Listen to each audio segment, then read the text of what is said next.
Acts chapter 23 continues the dramatic series of events around the three-cornered struggle between Paul, the Jewish authorities, and the Roman powers. By the end of chapter 22, you'll remember that Paul had been arrested by the Romans as a result of a disorder in the Jerusalem temple as he tried to preach the gospel of Jesus there. But having revealed himself to the Roman authorities as a born Roman citizen, he's treated with respect by Claudius Lysias, the tribune, that's to say, the commander of the Roman garrison, who has at least 2 centurions of troops under his command.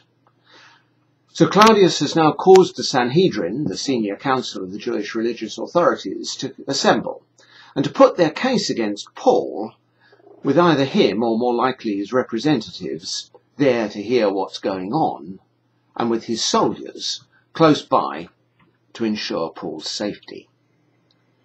So at the beginning of chapter 23, Paul starts to make his case. He proceeds to stir things up royally. He starts off by claiming what is undoubtedly true, that he's always lived within the Jewish law as a faithful Jew. Though true, this is very highly provocative, and it provokes the high priest into ordering him to be struck in the face, for which Paul roundly insults him, and then apologizes on the not very believable excuse that he didn't realize that it was the high priest he was speaking to. Next, he, Paul, as a Pharisee born and raised, appeals to the belief in the resurrection that he shares with the Pharisees on the council. Of course, what Paul means by the resurrection is the resurrection of Jesus, which would be absolute anathema to the Pharisees on the council.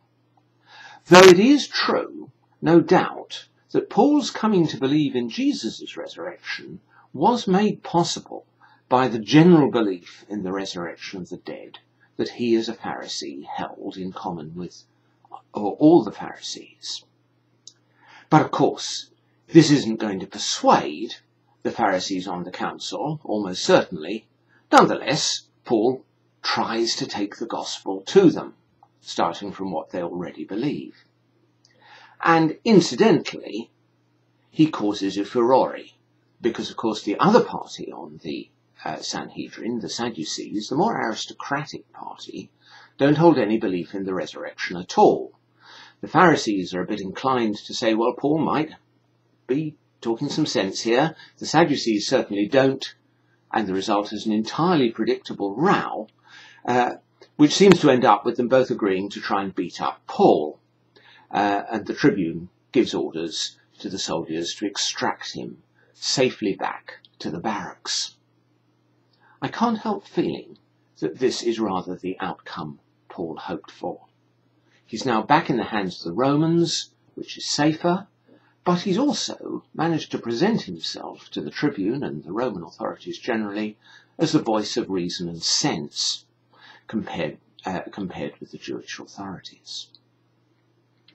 Indeed, next day, a party of 40 men associated with the Sanhedrin, perhaps not members, come up with a plan to assassinate Paul on his way down from the barracks to a resumption of the hearing. And here we get a rare glimpse of Paul's personal life. A young nephew of his is around, and he gets wind of this plot, and, sensibly enough, goes and tells Paul about it. Paul in turn sends him on to the tribune, and the tribune decides it's time to get Paul right out of harm's way, which he can easily do by kicking the matter upstairs. He refers the whole thing to the governor of the province of Judea, Felix.